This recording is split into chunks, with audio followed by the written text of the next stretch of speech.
הנה מה טוב ומה נעים, שבת אחים גם יחד. הנה מה טוב ומה נעים, שבת אחים גם יחד. הנה מה טוב, הנה מה טוב. יאללה, יאללה, לה, לה, לה, לה, לה.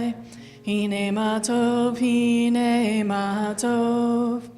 יאללה, לה, יאללה, לה, לה, לה, לה, לה. הנה מה טוב ומה נעים, שבת אחים גם יחד. הנה מה טוב ומה נעים, שבת אחים גם יחד. Shabbat Shalom. So glad you're here to celebrate Shabbat and Earth Day together. Welcome also to those who are joining us from home through our live stream, and to those who are here for the first time in a long while. So we're very glad you're here with us tonight for Shabbat. Let's begin our service together in the middle of page 1 with a proclamation. And please read with me. Tonight we gather together to bring out the best, both in ourselves and in the larger world. No matter how challenging or discouraging various aspects of life may seem, we actively remember and now proclaim together that this world still has much loveliness, many beautiful and splendid things, blue waves whitened on a cliff, soaring fire that sways and sings, and children's sweet faces looking up, holding wonder like a cup, overflowing with awe for the infinite surprises yet to be discovered in this vast and magnificent world. I'd like to invite up our candle lighter, Shauna.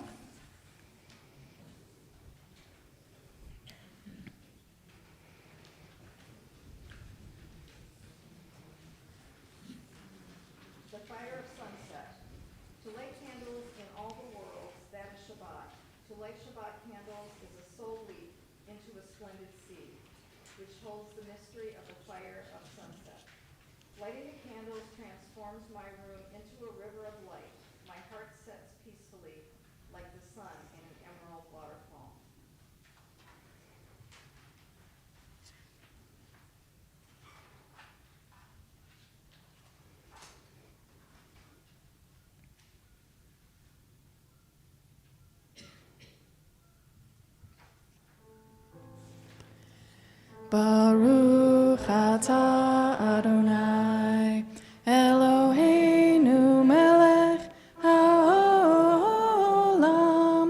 asher kitshanu b'mitzvotav v'tzivanu lehadlik ner shel Shabbat.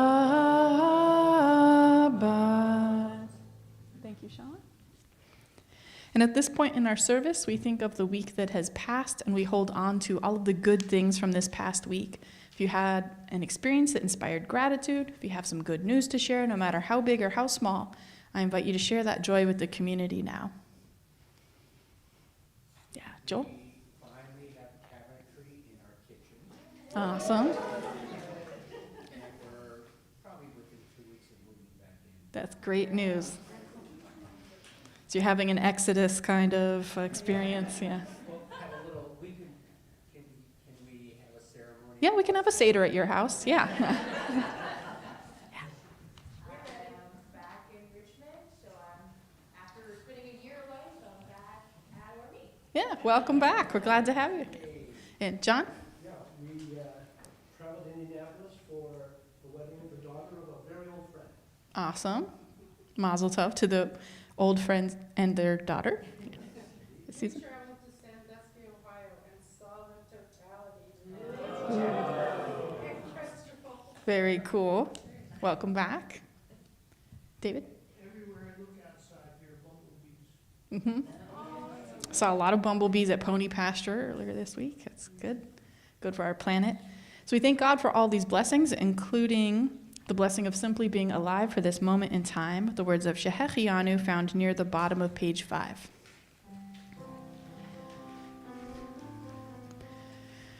Baruch atah Adonai Eloheinu melech haolam שהחיינו וקיימנו והגיענו לזמן הזה. ברוך אתה אדוני אלוהינו מלך העולם שהחיינו וקיימנו והגיענו לזמן הזה.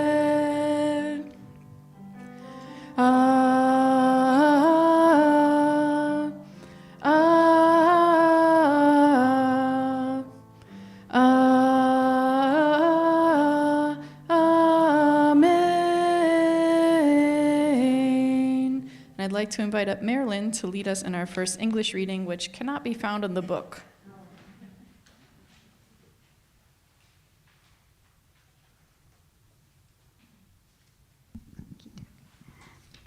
And God said, "This is a beautiful world that I have given you. Take good care of it. Do not ruin it." It is said, "Before the world was created, the Holy One kept creating worlds and destroying them. Finally, this world was created and found satisfactory." And God said to Adam, "This is the last world I shall make. I place it in your hands. Hold it in trust."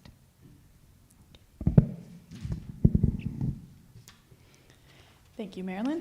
We continue on page 8 with Lecha Dodi.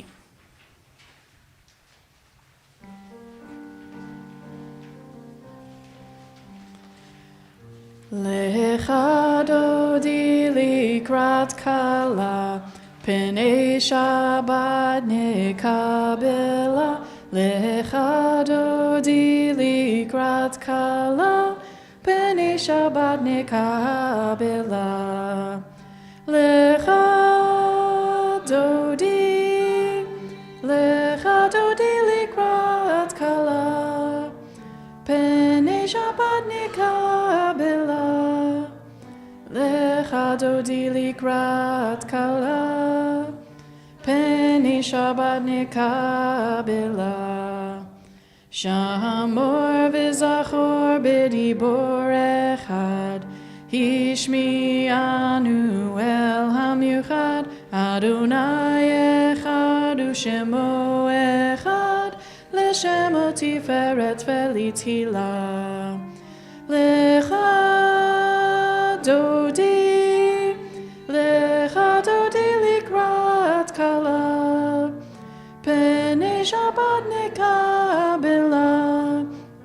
Lecha Dodi likrat kala, Pnei Shabbat nekabela.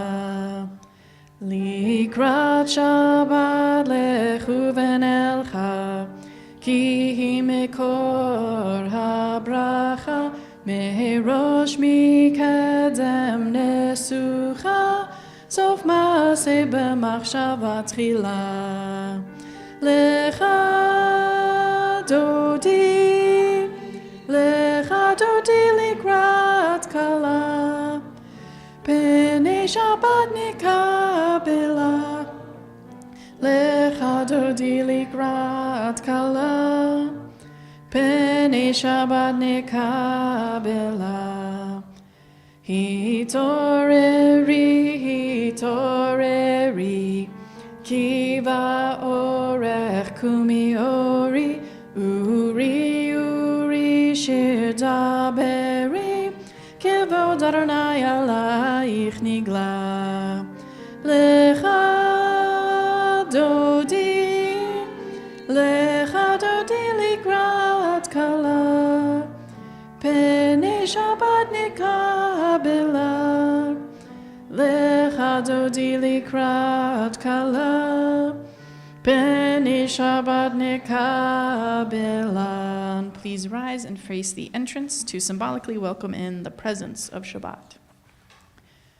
Boi v'shalom ateret bala, Gam b'simcha u'b'tohola, Toch emunei am segula, Boi chala. Lecha Dodi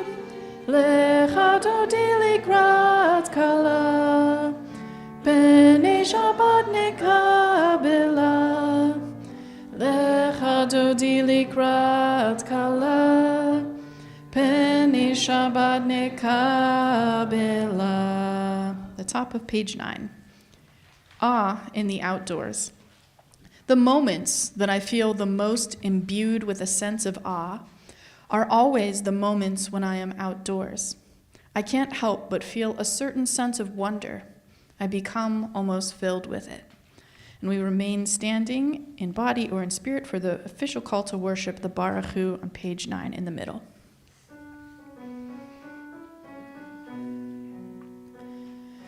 Ya la la la la la la la la. Ya la la la la la la la la. Ya la la la la la. Ya la la la la la. Ya la la la la la la la la. Ya la la la la la. Ya la la la la la. Ya la la la la la la. Barechu et Adonai HaMevorach Baruch Adonai HaMevorach HaMevorach Leolam Vaed HaMevorach HaMevorach Leolam Vaed. Please be seated. I'd like to invite up Margaret to lead us in our next English reading.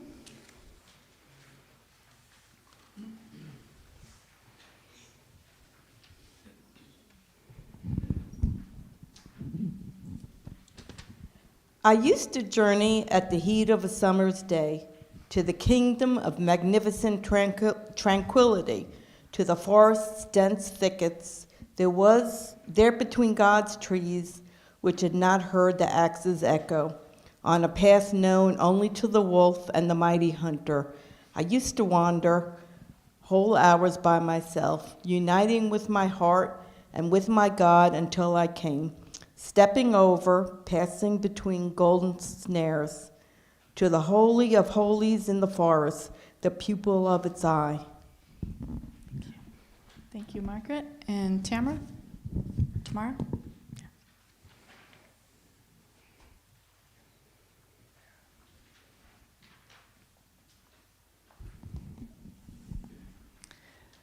Rest is not idleness, and to lie sometimes on the grass under trees on a summer's day, listening to the murmur of the water or watching the clouds float across the sky is by no means a waste of time.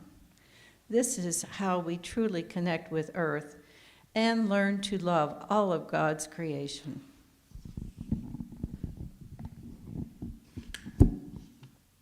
Thank you. And please rise as you are able for the Shema at the bottom of page 11. Shema Yisrael Adonai Eloheinu Adonai Echad. Shema Yisrael Adonai Eloheinu Adonai Echad. Shema Yisrael Adonai Eloheinu Adonai Echad. Shema Yisrael Adonai Eloheinu Adonai Echad. Baruch Shem Kevod Malchuto Leolam Vaed. Baruch Shem Kevod Malchuto Leolam Vaed. Shema Yisrael Adonai Eloheinu Adonai Echad. Shema Yisrael Adonai Eloheinu Adonai Echad. Please be seated. Page 12. ואהבת את אדוני אלוהיך בכל לבבך ובכל נפשך ובכל מאודיך, והיו הדברים האלה אשר אנוכי מצווך היום על לבביך, ושיננתם לבניך, ודיברת בם בשבתך בביתך, ובלכתך בדרך, ובשוכבך ובקומך, וקשרתם לאות על ידיך, והיו לטוטפות בין עיניך, וכתבתם על מזוזות ביתך ובשעריך, למען תזכרו ועשיתם את כל מצוותי, והייתם קדושים לאלוהיכם. אני אדוני אלוהיכם, אשר הוצאתי אתכם מארץ מצרים, להיות לכם לאלוהים. אני Adonai Elohechem. Page 13, near the top. Radical amazement. Our goal should be to live life in radical amazement. Let us get up in the morning and look at the world in a way that takes nothing for granted. Everything is phenomenal. Everything is incredible. Never treat life casually. To be spiritual is to be amazed. We continue with Mi Chamocha.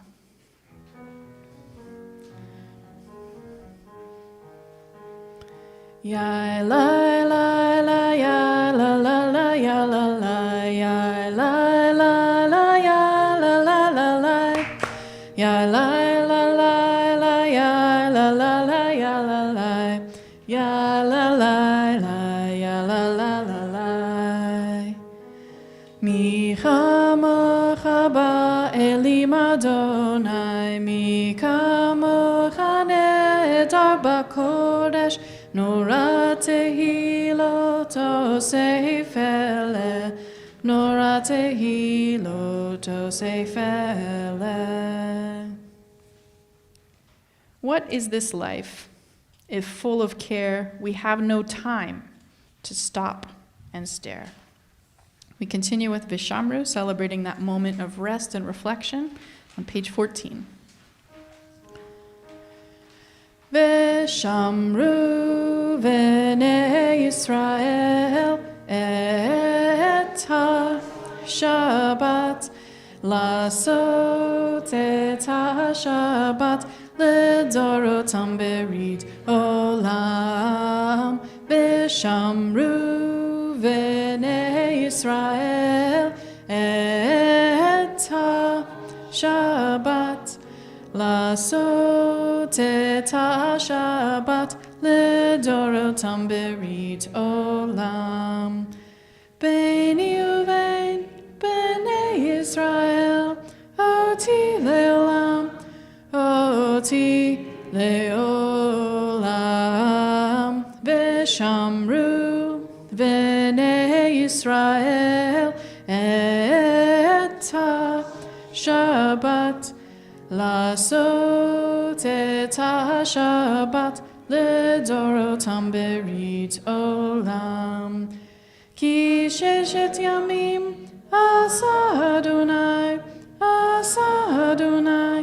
et ha-shamayim ve'et ha'aretz. Vishamru v'nei Yisrael et ha-Shabbat, lasot et ha-Shabbat ledorotam berit olam. Uvayom hashvi shavat v'nafash, shavat v'nafash, shavat v'nafash.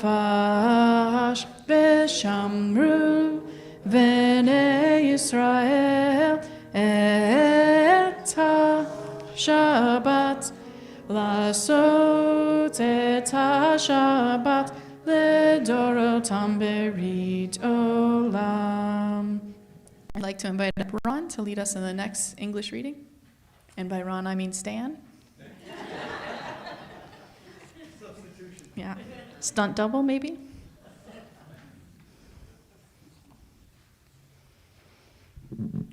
One day, Honi was journeying and he saw a man planting a carob tree. He asked, "How long does it take for this tree to bear fruit?" And the man replied, 70 years. Honi asked him, "Are you certain you will live another 70 years?" The man replied, "I found carob trees in the world. As my ancestors planted those for me, so now do I plant for my children." Thank you, Stan. So as we approach our central prayer, the Amidah, we think about the generations that have come before us and the world that they helped to create, and we think about as well how we will be the ancestor for the generations after and what we can do to create a better world for them. So please rise for the Amidah.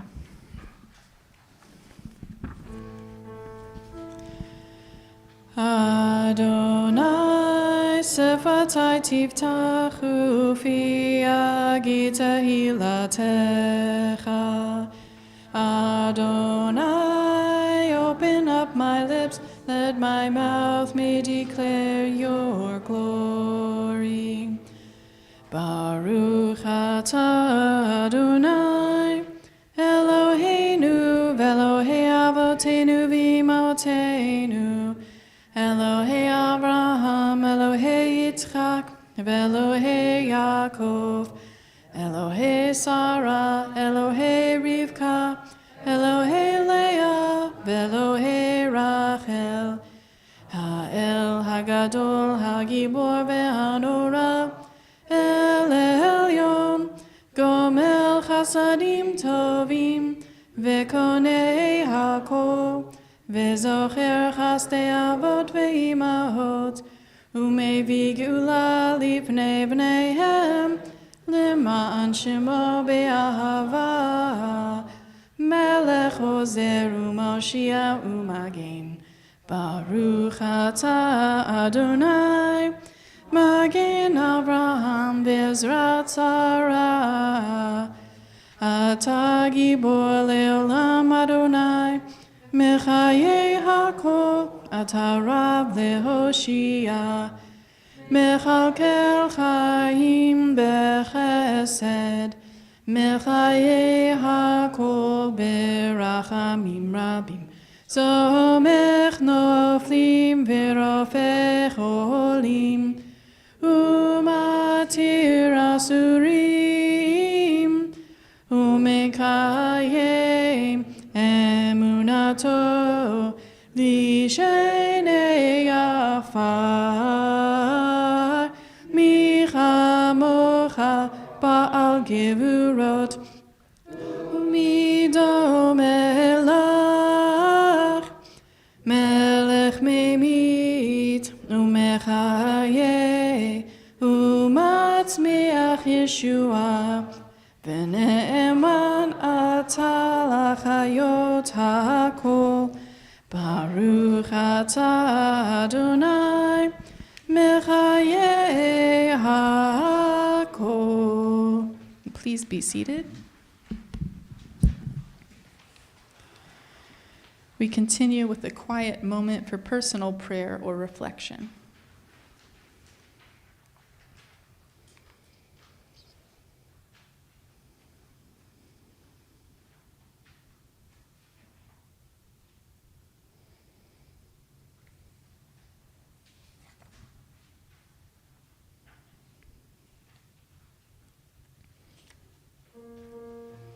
Page 16.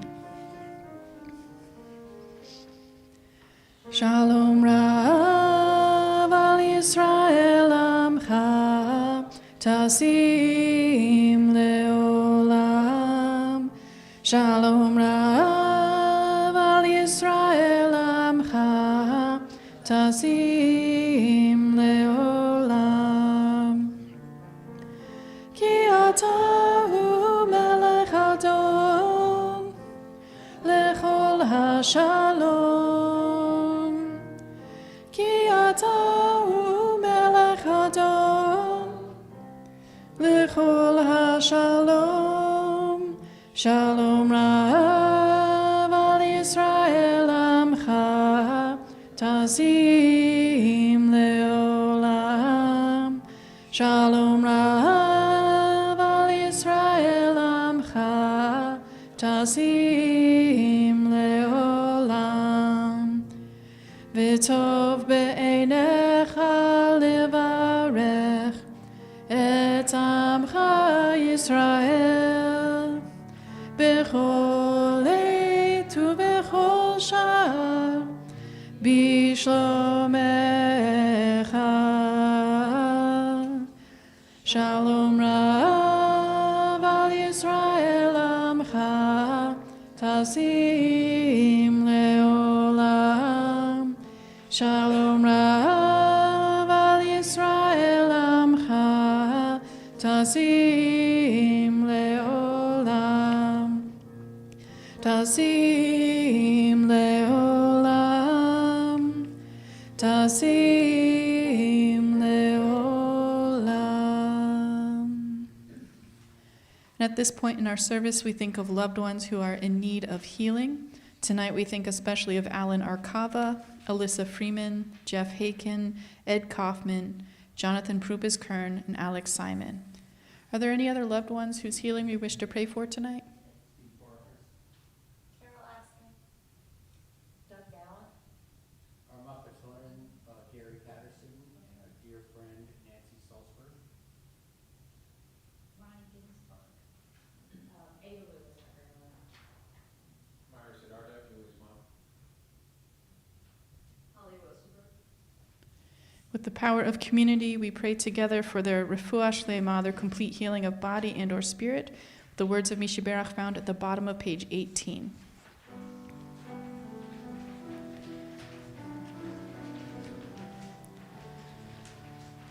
Mishiberach avotenu mikor habracha leimotenu. May the source of strength, who bless the ones before us, help us find the courage to make our lives a blessing, and let us say Amen. Misheberach imotenu mikor habracha leavotenu.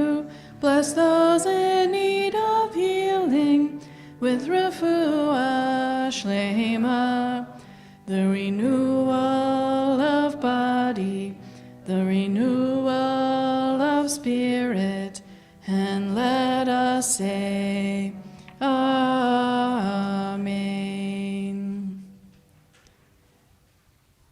I'd like to invite up Leah to share some brief announcements on behalf of the board.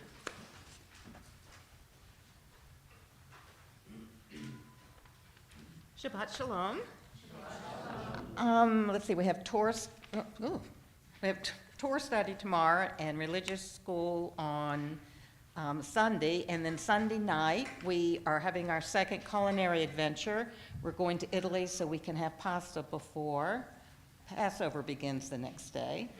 There'll be Torah study next Saturday, but there won't be any Sunday school on the 28th. And then Rabbi Hafuva's Intro to Judaism classes on the 30th from 7 to 9. And then on Friday, the 3rd at 6:15, we'll be having our second potlucks dinner.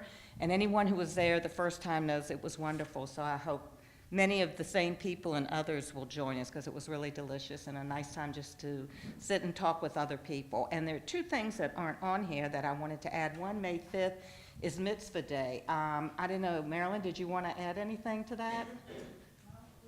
We sent out the link this week in the bulletin, which was the activities that folks might want to be involved in.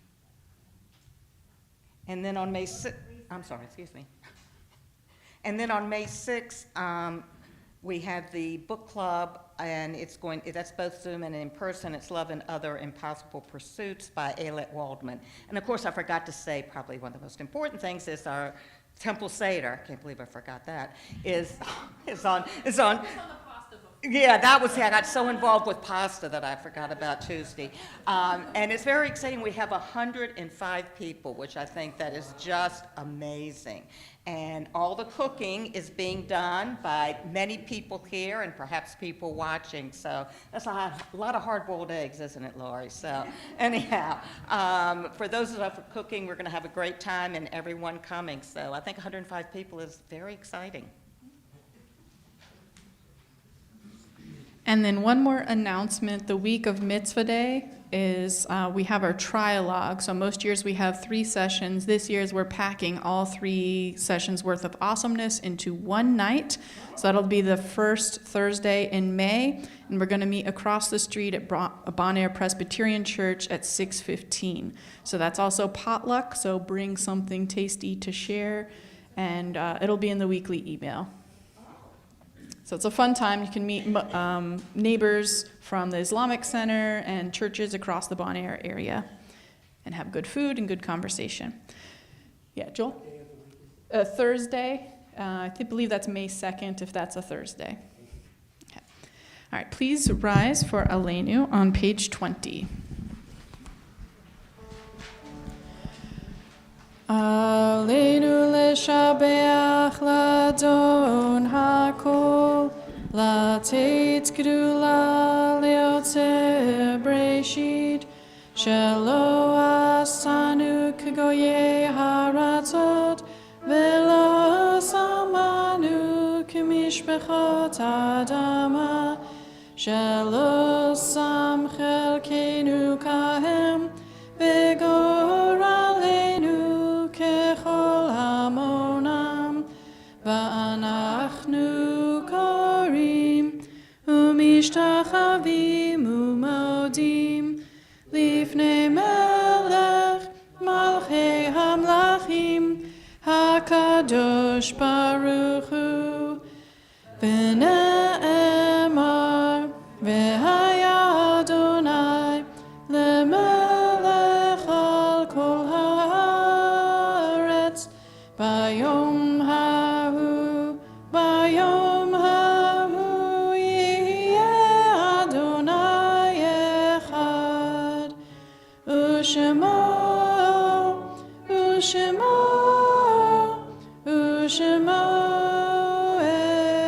echad. At this point in our service, we think of loved ones who have passed away recently or at this time in years past. Tonight we remember with love the yahrzeits of Pearl Bronstein, grandmother of Terry Schneier, Ann Fisher, longtime member of Orami, Harriet Halprin, mother of Beth Raniclev, Marianne Leibovic, mother of Steve Leibovic, Bruce Montgomery, father of Heather Montgomery, William Patton, father of Olivia and Denver Patton, Sylvia Seiden, mother-in-law of Fran Seiden, Robbie Southard Woodcock, grandmother of Allie Moorhead, Jean Ullman, aunt of David Goldsmith, and Dennis Weiner, father of Jacqueline Weiner. Are there other loved ones we wish to remember tonight?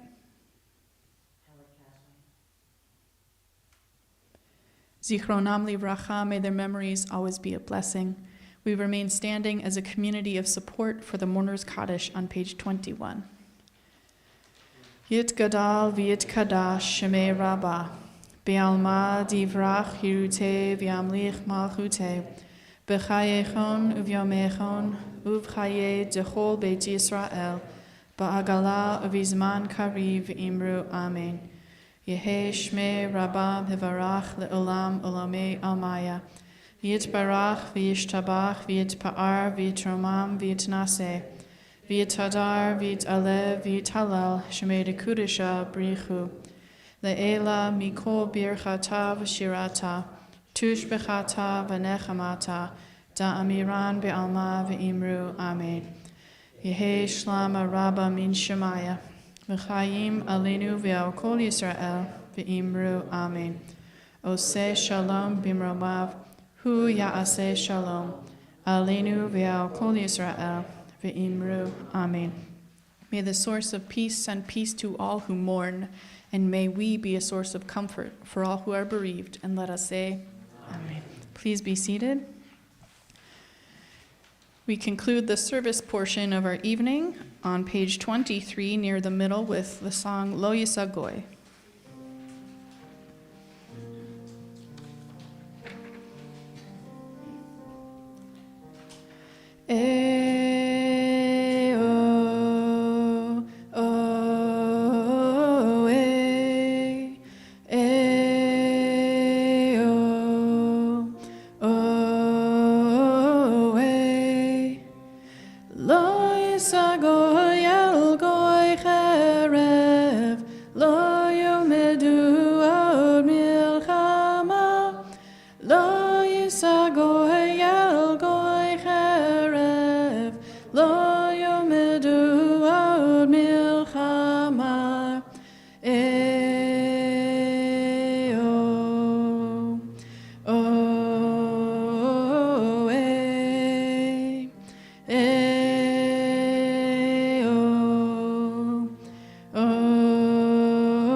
Thank you, Patricia, for playing tonight, and thank you to all of our readers.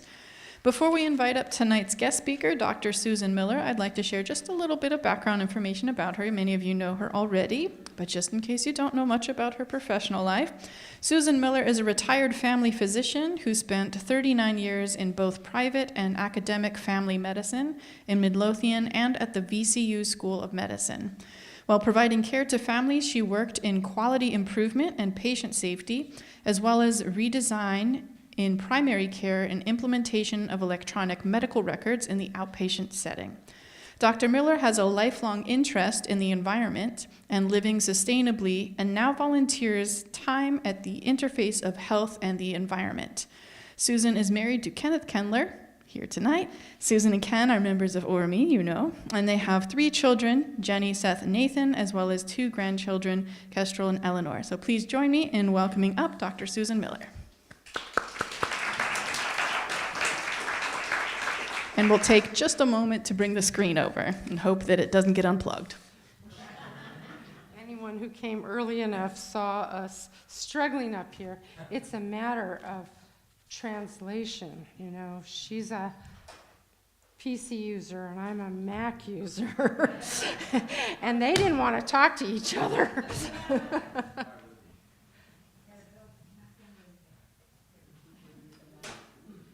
And she didn't really know everything about my computer, and I don't know everything about her computer. So hopefully we will not have too many mishaps. When you're ready, you just hit that. Hit that, right. Okay. So, happy Earth Day, week, month, year, decade. It should always be Earth Day, right? And I want to thank Marilyn and the rabbi for allowing me to participate in this. So I just had my first paragraph done by the rabbi, so I won't repeat it. But it ends with the fact that I practiced medicine in Midlothian for 20 years, and that in my retirement, my patient is the earth. The first Earth Day was April 22nd, 1970, and I was 20 years old. I'm a member of the Medical Society Consortium on Climate and Health, which is composed of all the major medical societies in the U.S.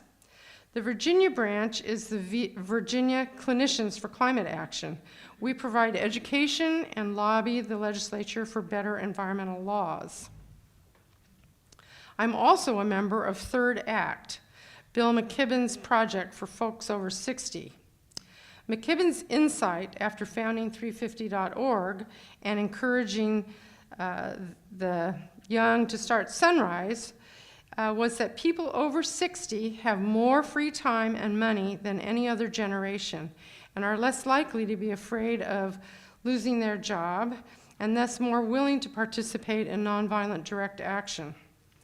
Third act is focused, oh, this is not a, oh, it is a touchscreen. Third act is focused this year on stopping the financing of fossil fuel projects and protecting democracy. This was the New York march to stop fossil fuels.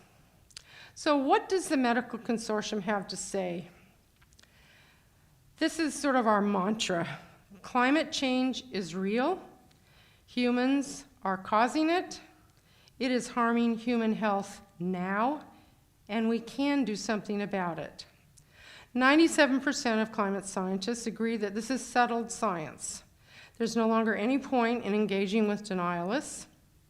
If you want to see more for yourself, go to the NASA website titled NASA Climate Change Evidence for beautiful and horrifying pictures and graphs about global warming, which I am not going to show you. What I am going to do instead is tell you why I care about climate change and what I've been doing about it. Per the World Health Organization, climate change is the most significant threat to human health that humanity has ever faced. It is harming human health now. We've documented here in Midlothian that allergy season is coming earlier every decade and that asthma rates are rising. Of all the weird and threatening weather that we're seeing, heat deaths are the most common cause of loss of life due to weather events. And 2023 was the hottest year on record. In Virginia, we've documented rising ER visits for heat illness, and we've seen Lyme disease spread across the Commonwealth as ticks extend their range. In the US, we're also seeing new diseases arrive with curious names: Zika, dengue, chikungunya. These diseases arrive due to changing habitats and global traffic. Public health experts predicted a global pandemic long before COVID arose. I'm going to tell you about how I came to be involved with climate issues by giving you a tour of my bookshelf. You may find something you want to read for Earth Day. Donella Meadows and 17 colleagues at MIT used the increasing computing power of the 1970s to study the patterns and dynamics of human presence on the Earth. This was the beginning of climate modeling. The book Limits to Growth was published in 1972, and it proposed that the Earth has natural limits to population, food and energy resources, and to the amount of pollution that it can experience that comes from the extraction of fossil fuels. The model, which you may have seen with all those curves going up and down, the soft landing, the hard landing, the model pointed to environmental and economic collapse within a century if business as usual continued. I read this book in the late 70s. It was one of the most influential books that I've ever read. It increased my interest in sustainable living, in setting up recycling, planning for a solar home, which we built in 1984 after moving to Richmond. That house had solar hot water, super insulation, mats in the floors to hold heat, and a whole house fan for cooling on summer evenings. Photovoltaics did not exist at that time. The next 2 decades were spent raising 3 kids, running a small medical practice, and trying to keep my head above water. The Circle of Simplicity, written by Cecil Andrews in 1997, told me that time is more important than money, and you have more control over your life if you live more simply, that consumerism is a trap. And because of this, I calculated my first Earth footprint for our family. And when I did that, I was surprised to see that despite a solar house, we still needed 3 Earths to support our lifestyle. In 2002, they published a 30-year update of the climate modeling from the 70s with far superior computers and more sophisticated assumptions, much of which they had predicted was coming true. The evidence of climate change was clear in the data, and in 2024, it's coming on faster than scientists had predicted. This was also the 30 years that we wasted while the fossil fuel industry hired scientists to refute the data, kept secret things that their own scientists had told them, and buried the first electric cars in the California desert. I also read Collapse. Jared Diamond was one of my professors at UCLA School of Medicine. He wrote the very popular book, Guns, Germs, and Steel, before he wrote Collapse. Collapse is a study of why some great societies of the past collapsed. Think the Mayas, the people on Easter Island. And his conclusion was that they ignored the signals their environment was giving them, and they outran their resources. By this time, our family had moved into the city in order to decrease our commuting footprint. We burned out row house and the fan and rehabbed it to LEED standards. Ken gave away his car and bike to work. I went from a hybrid to an EV. We were eating vegetarian and buying less, and the kids were leaving the house. In 2010, there seemed to be a significant change in the conversation about the environment. More publicity of serious events, more books being written. The tobacco lobby, my old nemesis, had finally been taken to court, and I read the book about how they had misled the public for years. What I had not realized was that the oil and coal lobby used the same playbook developed by Big Tobacco to question and delay the recognition of climate change. What they were selling was doubt. I had been thinking about the world our kids and grandkids would inherit since the 1980s. Then I read The Sixth Extinction, An Unnatural History, published by Elizabeth Colbert in 2014. This tells the story of the previous 5 mass extinctions on Earth. Think dinosaurs, but there were a number of other ones. It documents why we're in the process of the 6th extinction of our own doing. I realized we humans are the asteroid this time. Now I was really anxious. The Uninhabitable Earth, Life After Warming, written by David Wallace Wells in 2019, is a harrowing book documenting the many signs of warming coming much faster and worse than scientists had predicted. I retired in 2017 and decided the most important thing I could do was to try and ensure a livable world. In 2021, we learned that as early as Eisenhower, scientists had been educating government leaders about the dangers of rising CO2 levels. Not only the fossil industry, but our own government policies had been making things worse. Now I was mad. There's a lot in the news about youth climate anxiety and depression and anger at the older generations. I'm here to say the antidote to anxiety is action. There's plenty to do. This is the critical decade, and we're already 4 years into it. We can do something about it. I have used Drawdown as a guide for what to do next. They have an excellent website. Drawdown is the most comprehensive plan ever proposed to reverse global warming. It's written by Paul Hawken, who in 2013 assembled 70 scholars and PhD students from 22 countries to identify, measure, and model 100 solutions that can be scaled and implemented now to get us through the next 3 decades. They published a free online update in 2020, which you can easily find online. The solutions are divided into sectors: energy, food, women and girls, buildings and cities, land use, transport, materials, and what he calls coming attractions, i.e. things that don't exist right this second. I think about this work as a series of expanding circles of influence and using your leverage.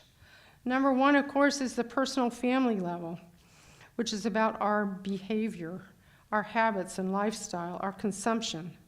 But I have learned by doing it that while what we do is important, it is not very impactful in the grand scheme.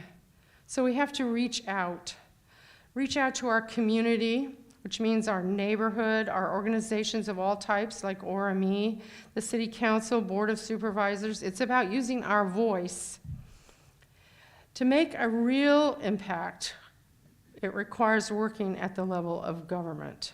State and federal policy to impact the fossil fuel industry and transition ourselves to a new economy. That means protecting democracy and voting for those who see the future. The question is, what is your leverage? There is the law. As the World Burns is the story of the landmark legal fight against climate change. It is the case is called Juliana versus United States, and this case is the Brown versus Board of Education of this generation. The 21 defendants are young people from across the U.S. who are suing the U.S. government for not protecting their lives. The legal briefs began in 2011, and there are now cases in multiple states, including Virginia. The case here is called Layla v. Commonwealth. The 12 Virginia kids are suing because the state has not done enough to regulate transportation emissions, which are the largest cause of CO2 rise in Virginia. So what are the local issues? Well, Dominion's about to give us a new gas plant in Chesterfield. The data centers, the Richmond City gas plant, and our Children's Trust. Dominion's proposing to build a gas plant right next to where the coal plant used to be here in Chesterfield, and where they're still cleaning up the coal ash pits that were leaking into the James. Building this plant will double Dominion's total greenhouse gas output in the state. The excuse is data centers. Did you know that Northern Virginia is the largest concentration of data centers in the world? I didn't. Their need for power and water is blowing us right past our clean economy goals. The local group called Beyond Methane is working with the Richmond City Council and the Richmond 2050 Sustainability Plan to gradually help the city transition off gas and electrify everything. And then there's our Children's Trust case. So besides the law as a lever, there's money, a very big lever. The 4 big banks, which are Wells Fargo, Citi, Bank of America, and Chase, fund 80% of the fossil fuel infrastructure globally. Wells Fargo is the largest funder of the Mountain Valley Pipeline. Third Act asks people to commit to move their money and credit cards away from the Big 4 and into a credit union. Divest movements in universities and city pension funds are moving money out of what will be stranded assets in fossil fuels. In the last decade, there's been an evolving consensus that a key policy step is to stop allowing the use of the atmosphere as a dump by putting a price on CO2. We cannot continue to bury refrigerators or batteries when we're done with them and to flare off methane. We must account for the total costs of the things that we use, and we must create the continuous cycle of technical goods, just as nature continually recycles biological goods. Kate Raworth, who wrote Donut Economics, has envisioned a new economic model that accounts for the carrying capacity of the earth, that recognizes that growth without limits is a cancer, and that we all have an interest in preserving the commons. Everyone has some leverage in their family, neighborhood, workplace. Everyone has some skill to plant a tree, help a family weatherize, take a polluter to court, speak out at the Board of Supervisors meeting, move your money. Here are the local resources that you probably know about. I've divided them into groups like the Traditional Sierra Club, which meets right here at ORME, the Chesapeake Climate Action Network, the Interfaith Power and Light, Mothers Out Front, and Sunrise. So those are groups for different ages of people. There's something for everybody. The legal groups are the Southern Environmental Law Center, which is founded in Charlottesville and is responsible for legal matters in the states in the South and Mid-Atlantic. The National Resources Defense Council does that same thing for federal laws, and they prided themselves in taking Trump to court for about once a week. They've also had to take the EPA to court. So, and then the other legal issue is the our Children's Trust, which is not just here in Virginia and across the United States, where they did win. Held versus Montana was an our Children's Trust case, and they won. It's the first time. But they're also doing the same sort of cases in different countries all around the world. Political pressure, go to League of Conservation Voters. That's a national organization. They are clearly partisan. You know, they give money to people who vote for environmental issues. And the LCV in Virginia is especially active, has a very active lobby group, and they keep track of all the legislation that's going through the General Assembly. So as far as the gas plant is concerned, the Friends of Chesterfield, and that's the name of the website if you want to find out more about it. They are working on getting the Board of Supervisors not to approve the zoning for this plant. And the meeting is happening April 24th at 6 p.m. in the public meeting room on Iron Bridge. And they have to approve the zoning, otherwise the plant can't be built. We're hoping to have a great turnout. As far as money is concerned, that's Third Act and Stop the Money Pipeline are trying to get the banks to stop funding infrastructure. And if you have enough money that you have stock, you might want to know about As You Sow.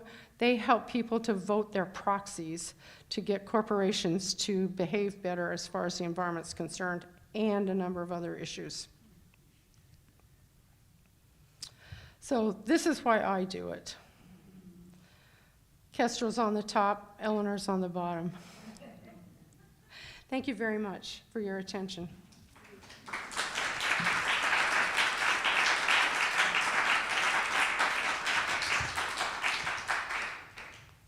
So I didn't know if you wanted to have a conversation or not. If anyone has questions, do a short Q&A. Is that a hand up? Yeah. Hi. How do you feel about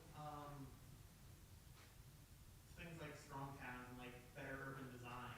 Like there's a movement for like better urbanism to be more accessible and less car focused, and it's been something I've been trying to look more into for locally, but I wasn't sure exactly how we would like to work with this. Well, look up RVA 300 plan. That's the strategic plan for the city of Richmond. And then go to Richmond 2050, which is the sustainability plan. So there's actually a lot going on in the city of Richmond. Okay, cool. And free buses for another year. Yeah. Just Yeah, I saw that. Yeah, Tiffany, would you mind summarizing that in the microphone so people can hear Oh, the okay. live stream? I'm sorry, you can't hear me, I'll stay here. He asked about what's happening with urban planning and designing better cities. And of course, that's one of the things that Paul Hawkins talks about in Drawdown. And the city of Richmond actually has done a lot. They have RVA 300 is the strategic plan for the next couple of decades, and it deals with housing, transportation, green space, et cetera. And the sustainability plan is called Richmond 2050, and there is actually a funded sustainability I don't know if it's a committee or what it's called, but they have a staff and they have money and they've been working on it. And that's changing things like how much green space and what we're doing with stormwater. And they're, of course, interested in getting gas out of things and pollution. So there's a lot going on. The Sierra Club was very busy in helping get those started. So if you want to know more about it, they've both got excellent websites. Other questions? I hope you're not, go ahead. I know most people think that it just seems overwhelming. And can you just give us a little... A glimmer of hope. I was hoping that's what I was doing here. So Drawdown is actually kind of a picture book. And it has the 100 things organized by what will make the biggest impact, and then on down. And you open it up, and it'll say something like wind power, you know, because it deals with energy, transportation, food issues. And so you go to energy, and you see wind power, and then it's just 2 pages with a big picture. So it's not hard to get into and to kind of get the whole, you know, the whole scheme of things. And I found it that was after I read those horrible books about, you know, the 6th extinction, the uninhabitable earth. What saved me was reading Paul Hawkins' Drawdown, and they have a huge website, and they take interns. So if you've got young people who are interested in this, they could be an intern for this project. And they're working all globally. They're working all over the globe on various projects. So it is not hopeless. It is not too late. I think Rebecca Solnit has written a new book about that it's not too late. The only way we lose is if we do nothing. The status quo is a lose for us. Yes? Can you provide the resources and books, the book list that you showed us to the congregation? That would be really helpful. Maybe put it on this week, we can get a link. You can share it? Yeah, just snatch it off of my slides. There are so many books written on the subject now. I mean, it's kind of overwhelming. One of them that I didn't list was the very first real environmental book, which was written by Bill McKibben, which is called The End of Nature. And it's because I didn't read that one. Go ahead. I was wondering if you've read any books by Naomi Klein. Of course, yeah. That was a main question. Because I read a lot of her books, and I was like, wow. Right, and of course, these are all nonfiction, the books that I showed you. But there's a lot of, you know, sort of dystopian fiction. If you're into that, you could read The Ministry of the Future. Only it might scare the pants off you. I have a comment just in terms of someone asked for a glimmer of hope. I work in the waste and recycling industry. I've worked in it for about 20 years, and before you just kind of fell into it, you happened to end up there through circumstance, or you had family that worked in it or something. And I would say within the last probably 5 to 8 years or so, we are seeing so many young people who are interested in working in environment and sustainability. There are college programs. Like, this is something that I think that schools are embracing. Our industry is being called to step up to meet these, you know, to meet the demand of what we're hearing, not just from our customers, but from the people that want to work in our line of work. So I think that's a massive glimmer of hope. I don't know, I wanted to, I thought it bears mention. Go ahead.